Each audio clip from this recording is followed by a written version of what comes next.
Shabbat Shalom.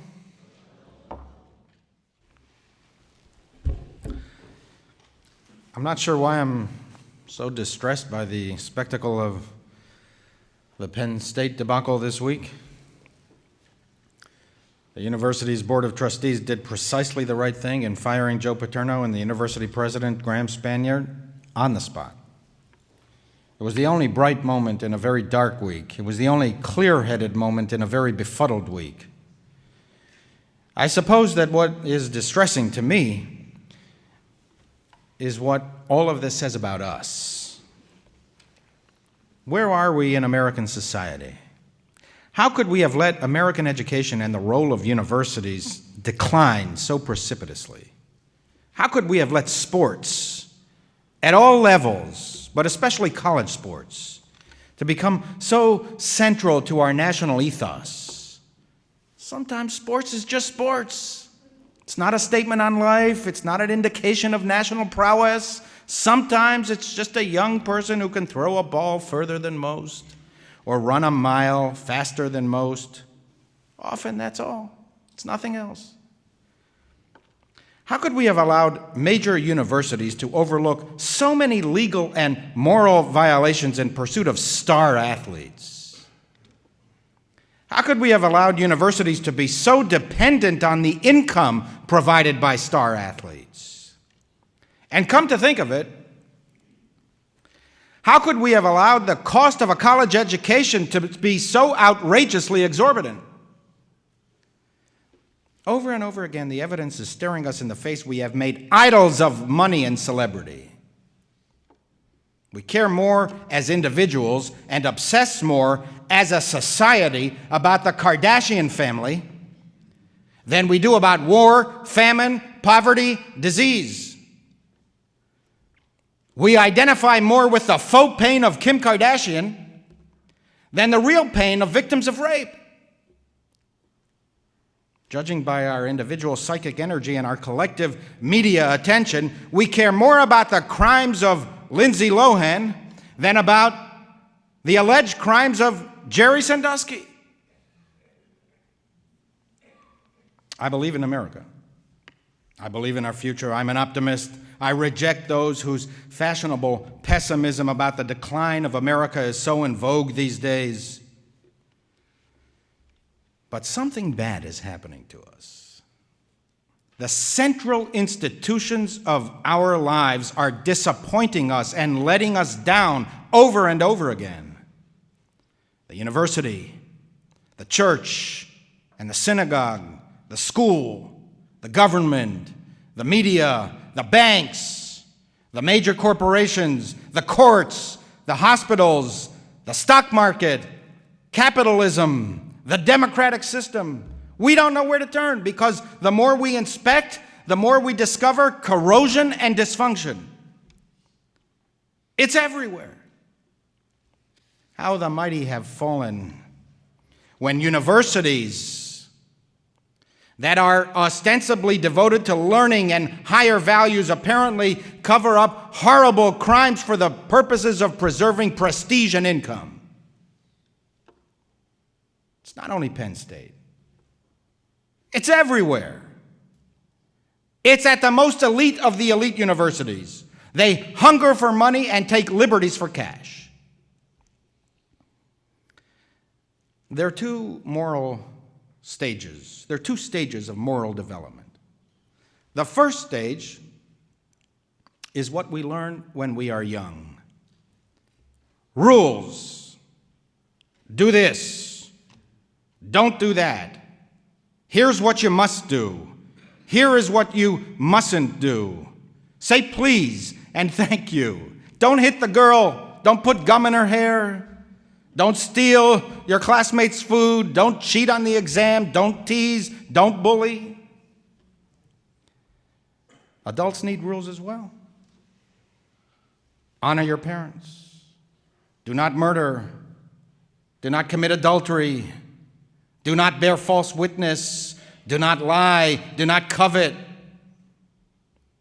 But what many people don't understand fully is that rules, as in the Ten Commandments, constitute only the first and lowest phase of moral development. In the Ten Commandments, as in all rules, we are not concerned with reason, only with obedience.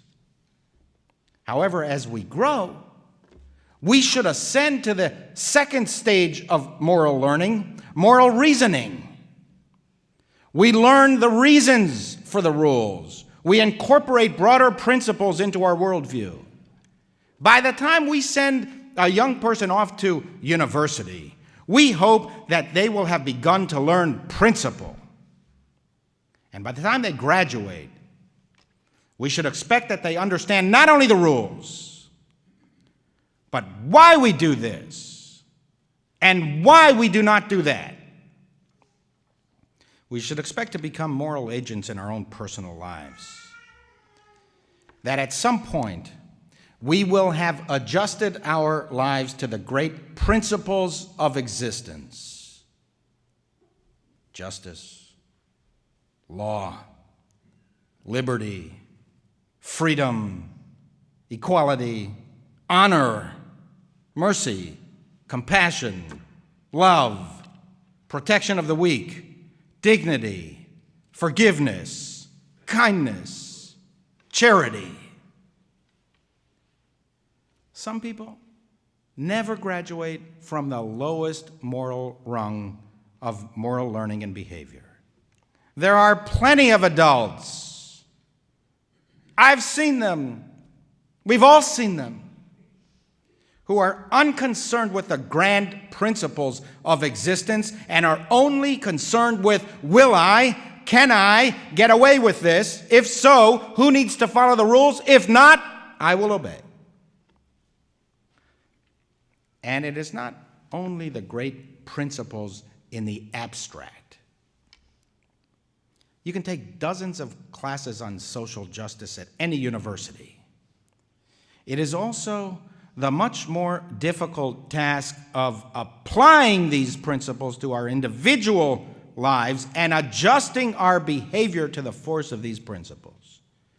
It's not only a question of not assaulting someone because that's the rule. It is the understanding of the principle that assault is a violation of human dignity. Rape is not only a physical violation of another, as horrendous as that is, it is also a spiritual, emotional, and psychological violation of the humanity of the other. You have seized from them the very essence of what it means to be human. It's not only tzedek, tzedek tirdof, justice, justice shall you pursue as a society. It is pursue justice, be a just person in your own personal life. It's not only the rule, learning the rule of paying taxes because otherwise you'll be audited or sanctioned. It's also learning the principle of collective responsibility and taking care of others. It's not only reading love poetry in a college course. It's also practicing love with your spouse, partner, children, who by virtue of their relationship to you have a claim on you.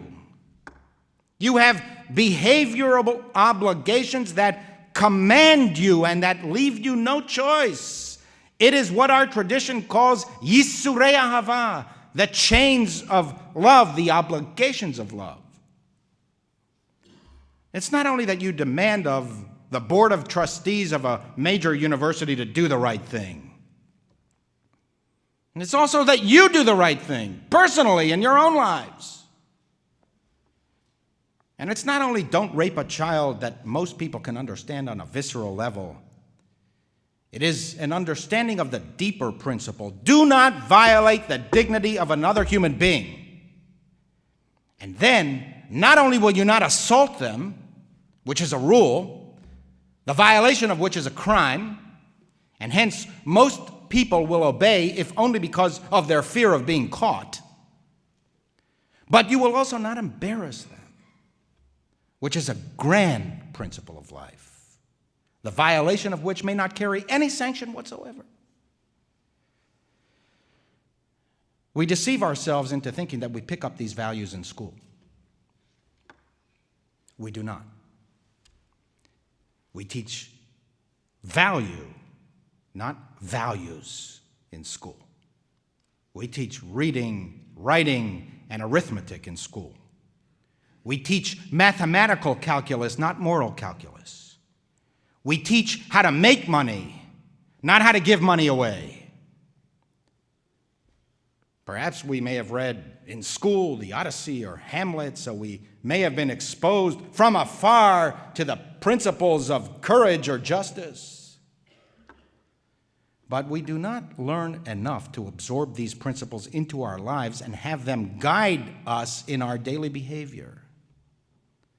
For that, we need other guidance in the home, personal example, and in the synagogue and in other institutions that teach, preach, and hopefully embody morality and humanity. That's what universities should be doing too. Of course, we want them to teach the skills. We want engineers who know how to invent. We want doctors who know the science of medicine. We want lawyers who know the law. But universities, too, should be moral beacons, the place where football is not the core curriculum, but a pleasant extracurricular activity. Most people are capable of understanding and following the rules in most cases, in particular if the sanctions for their violation are strong enough to keep most of us in check. And most people can demand that others live by a high moral code. But many of us cannot apply those principles into our daily lives on a consistent enough basis. This is one of the major dilemmas presented in our Torah portion too. Even Abraham, the man who was chosen by God, as the Bible tells us, to do what is right and just, had difficulties of applying that grand principle of justice in his daily life. At the beginning of the Torah portion, we read about the moral dilemma of Sodom and Gomorrah. God wanted to destroy the cities because they were wicked. Abraham had little problem in identifying the moral question as it related to society.